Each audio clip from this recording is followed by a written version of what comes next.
ముఖ్యమంత్రినేమో కానీ మంత్రులు అయితే చాలా మందిని కలవచ్చు. ముఖ్యమంత్రిని కూడా అంటే ప్రాపర్ వేలో పోతే బెటర్, కలుస్తాడేమో కానీ కేసీఆర్తో కంపేర్ చేస్తే బెటర్ అంటున్నాను నేను. అల్టిమేట్ అని నేను చెప్పట్లే. మీరు ఇప్పటివరకు కలిసే ప్రయత్నం చేసిరా ముఖ్యమంత్రి? నేను ఇప్పటిదాకా అపాయింట్మెంట్ అడగలేదు, వాళ్ళు కూడా నాకు సందర్భం వస్తే వెళ్తారా అంటున్నా. కలవాలి, ఇప్పుడు అన్నీ చెప్పాలి కదా విషయాలు. ఒకవేళ ఇప్పుడు ముఖ్యమంత్రి అంటే రాష్ట్ర ముఖ్యమంత్రి, ఆయన ప్రైవేట్ లిమిటెడ్ కంపెనీ కాదు, ఈగోకు పోతే కుదరదు. ఒకవేళ అవకాశం ఉంటే వాళ్ళు పిలిస్తే కనుక ఇగో నిరుద్యోగుల సమస్యలు ఇవి ఉన్నాయి చెప్తాము. ఆ గ్రౌండ్లో కరెంటు పోతుంది, ఆ కరెంటు చూసుకోవాలి. రైతు బంధు గురించి కూడా ఎక్కడన్నా అవసరం కూడా కొంత అప్పు తీసుకొచ్చైనా తొందరగా సెటిల్ చేయండి అన్న. 2 రోజుల నుంచి రాష్ట్రం అంతటా కూడా ఒకటే చర్చ నడుస్తుంది. ఆర్ఎస్పీ గారు బీఆర్ఎస్ తోటి పొత్తుని పెట్టుకోవడాన్ని ఎట్లా చూస్తారు, మమ్మల్ని బహుజనవాదం అని చెప్పి ఇన్ని రోజులు మమ్మల్ని మోసం చేసినని అనేక రకమైన చర్చలు వస్తున్నాయి. దీని మీద మీ కామెంట్స్ ఏందన్నా? అదే కొందరు ట్రోల్ చేస్తున్నారు. ఇప్పుడు నేను ట్రోల్ కదా, ఆకునూరు మురళి సార్ అంటే ఆర్ఎస్ ప్రేమ్ కుమార్ సార్ ఫ్రెండే. తర్వాత విశారదన్ అని డిఎస్పి, తర్వాత ఇప్పుడు ధర్మ సమాజ్ పార్టీ అని ఉంది. అంటే ఆయన కూడా ఒకప్పుడు ఈయన క్లోజ్. వీళ్ళందరూ ముగ్గురు అంటే మంచిగా ఉండే.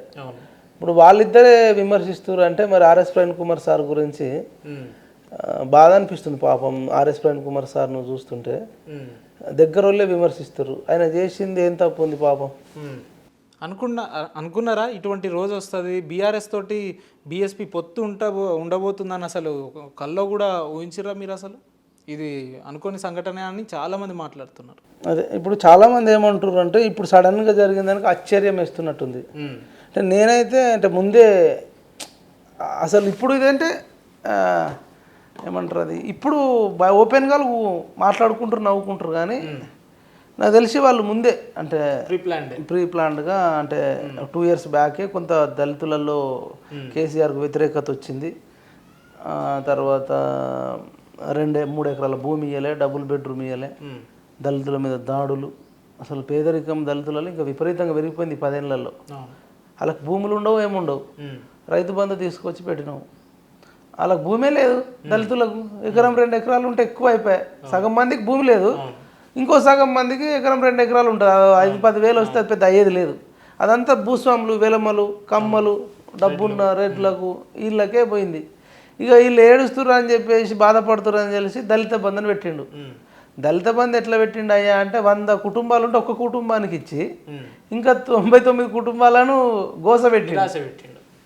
గోస అంటే ఎంత బాధ అవుతుంది అసలు, అరాచకం కదా. ఇంటి పక్కన మీకు 10 లక్షలు ఇచ్చి నాకు ఇవ్వకపోతే మళ్ళా పోనీ ఆయన సొంత డబ్బులు ఇచ్చిండంటే వేరు, ప్రభుత్వం డబ్బులు కదా.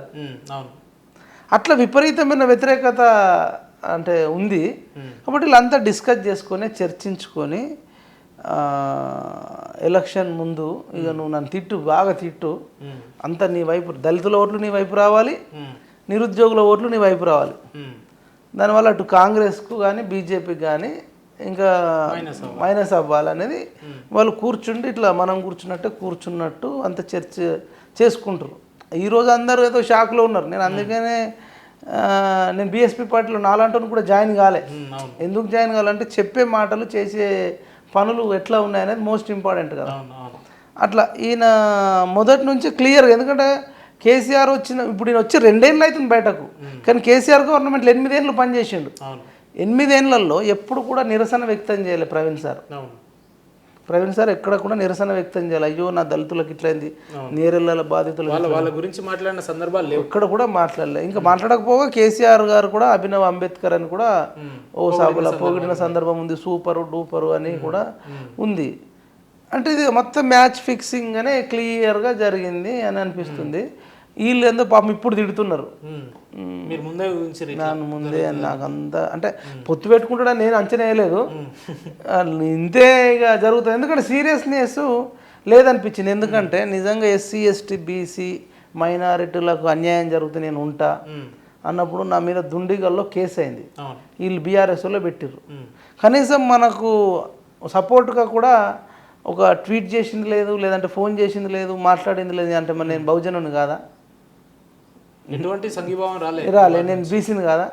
నా మీద నాగార్జున సాగర్లో అంత పెద్ద దాడి జరిగింది, నాకు కిడ్నాప్ చేశారు, నాకు ఎప్పుడైనా ఫోన్ చేయలే. నేను ఇంత మీడియాలో ఇంత యాక్టివ్గా ఉంటా. ప్రజల కోసమే బతుకుతున్నాం. మనలాంటి వాడికే బాసాటగా నిలబడనోడు ఇంకా కనీసం నన్ను అప్రోచ్ కూడా కాలే, అంటే కనీసం బీఎస్పీ పార్టీలో కలిసి పనిచేయాలి అది ఇదని అంటే మరి ఇక ఎక్కడుందన్నట్టు. బీఎస్పీని బలపరచడానికి వారు బహుజన నినాదం ఎత్తుకొని ముందుకొచ్చి లక్షల మందిని కూడా ఏకం చేసిన వ్యక్తి ఈరోజు ఉన్నపలంగా బీఆర్ఎస్తో పొత్తు పెట్టుకోవాల్సిన అవసరం ఏముంది? నిజంగా ఈ సందర్భాలలో మనం చూసుకుంటే ఎటువంటి సార్వత్రిక ఎన్నికలు అంటే అవి కూడా కావు, ఆల్రెడీ ఎన్నికలు అయిపోయినాయి, ఉన్నవి పార్లమెంట్ ఎన్నికలు. ఒక రకంగా పొత్తు పెట్టుకునే మంచి పని అయింది ఉపేందర్. ఎందుకనంటే ఇది ఇప్పుడు పెట్టుకోకపోతే ఇంకా ఆయన నమ్ముతుండే, ఇంకా నమ్మేటోళ్ళ సంఖ్య ఎక్కువ, ఎవరు దొంగ అనేది తెలియకపోతుండే. ఇప్పుడు రేపు నెక్స్ట్ వచ్చే ఇప్పుడు ఎంపీ ఎలక్షన్లో కూడా అన్ని దగ్గరలో నిలబడి ఓట్లు గెలిచడం, లేకపోతే నెక్స్ట్ మళ్ళా సార్వత్రిక ఎన్నికలు వచ్చేటప్పుడు ఇక నేను నరికేస్తా, పొడిచేస్తా, దొరలను ఇటు రెడ్లను నేను తొక్కుతా, పిసుకుతా అని చెప్పేసి ఈయన అప్పుడు కేసీఆర్తో మ్యాచ్ ఫిక్సింగ్ అయితే అది ఇంకా డేంజర్ అయిపోవు కదా. కొంచెం ముందే అయింది, ఇంకొక కంతుకు మంచిది అయిపోయింది. ఇప్పుడు బీఆర్ఎస్ తోటి ఎందుకు పొత్తు పెట్టుకున్నారు అని మనలాంటి వ్యక్తులు మాట్లాడుతున్న దానికి అవతల నుంచి వస్తున్న సమాధానం ఏంటంటే బహుజనులకు అణగారిన వర్గాలకు పెద్దపీట వేసింది టీఆర్ఎస్ పార్టీ కాబట్టి మేము వారిని మద్దతు ఇవ్వాలనుకున్నాం కాబట్టి ఇస్తున్నాం అన్నట్టు ఆర్ఎస్ ప్రవీణ్ కుమార్ గారు నిన్న ఒక ప్రెస్ మీట్లో మాట్లాడుతూ చెప్తున్నారు. మరి అంటే ఏ విషయంలో పెద్దపీట వేసారు అంటే ఈ దళితులకు 10 లక్షలు ఇవ్వడం, 3 ఎకరాల భూములు ఇవ్వడం, ఇవన్నీ కూడా పెద్దపీటే కదా. అవును, ఆయననే ఏమన్నాడు, సరే ఇప్పుడు ఆయన నోరుతోనే అన్నాడు ఏమని, అవునండి దళితులకు 10 లక్షలు ఇచ్చే బదులు వాళ్ళకి మంచి ఎడ్యుకేషన్ ఇవ్వండి, మంచి ల్యాప్టాప్లు ఇవ్వండి, యూరప్ పంపండి, అమెరికా పంపండి, క్వాలిటీ ఎడ్యుకేషన్ ఇవ్వండి అని అన్నాడు. ఆయన నోటితోనే అన్నాడు దళిత బంధు స్కీమ్ మంచిది కాదని. దళితులందరికీ మంచి ఎడ్యుకేషన్ ఉండాలన్నాడు. రెసిడెన్షియల్ స్కూల్లో చాలా అద్భుతంగా పరిపాలించింది బీఆర్ఎస్ ప్రభుత్వం మాట్లాడుతున్నారు కదా. మరి ఇప్పుడు ఆయన రిజైన్ చేసిందే బీఆర్ఎస్కి వ్యతిరేకంగా రిజైన్ చేసిండు. నేను ఎంత మొత్తుకున్నా సరిపడా డబ్బులు ఇవ్వట్లేదు, పిల్లలందరూ బాధపడుతున్నారు, అసలు నాకు ప్రయారిటీ లేదు ఈ ప్రభుత్వంలో, పని చేద్దామన్నా కానీ సరిపడా ఫండ్ ఇవ్వట్లేదని కేసీఆర్కు వ్యతిరేకంగానే బయటకు వచ్చినా అని చెప్పిండు కదా. మనం చెప్పలే, ఏనుగు మీద వెళ్ళి ప్రగతి భవన్ బద్దలు కొడతా అన్నాడు. ఇప్పుడు బహుజన జెండా ఎగరేస్తా, ఇంకా దొర ఏందిరో దొర పీకుడేందిరో అని ఆయన అనేక స్టేజ్ మీద పాట పాడిండు. మా గద్దరన్నకు అపాయింట్మెంట్ ఇవ్వవా అని చెప్పేసి దొర ఏందిరో దొర పీకుడేందిరో, బండి వెనుక బండి కట్టి 16 బండ్లు కట్టి నీ నీ గోడలు ప్రగతి భవన్ గోడలు బద్దలు కొడదామని ఆయన అనేక స్టేజ్ల మీద పాటలు పాడిన వ్యక్తి.